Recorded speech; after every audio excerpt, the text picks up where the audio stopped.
নমস্কার বন্ধুরা, আপনাদের ছোট্ট রাঁধুনি আপনাদের জন্য আজকে একটি নতুন রেসিপি নিয়ে চলে এসেছেন। আজকের রেসিপি বাঙালি স্টাইলে মাংসের ঝোল। বাঙালি স্টাইলে মাংসের ঝোল বানানোর জন্য প্রথমে নুন দিয়ে আলুটাকে ভালোভাবে ভেজে নেব। আলুটা ভাজা হয়ে গেছে, আলুটাকে নামিয়ে নেব।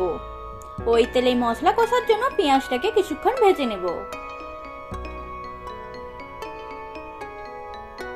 পেঁয়াজটাকে কিছুক্ষণ ভেজে নিয়েছি, এখন আদা রসুনের পেস্টটা দিয়ে ভালোভাবে সব মশলাগুলো একসাথে ভেজে নেব। মশলাটা ভাজা হয়ে গেছে, এখন কিছু গুঁড়ো মশলা দিয়ে দেবো। লঙ্কার গুঁড়ো, হলুদের গুঁড়ো, জিরের গুঁড়ো আর নুন দিয়ে মশলাটাকে ভালোভাবে কষিয়ে নেব।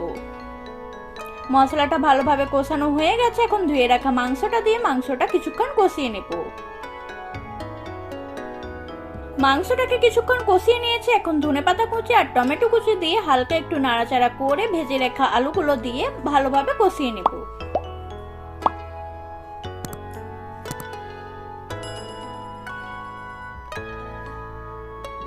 মাংসটা আমার ভালোভাবে কষানো হয়ে গেছে, এখন ঝোলের জন্য পরিমাণ মতো জল দিয়ে দেবো। জলটা ফুটে এলেই কিন্তু রেডি আমাদের বাঙালি স্টাইলে মাংসের ঝোল।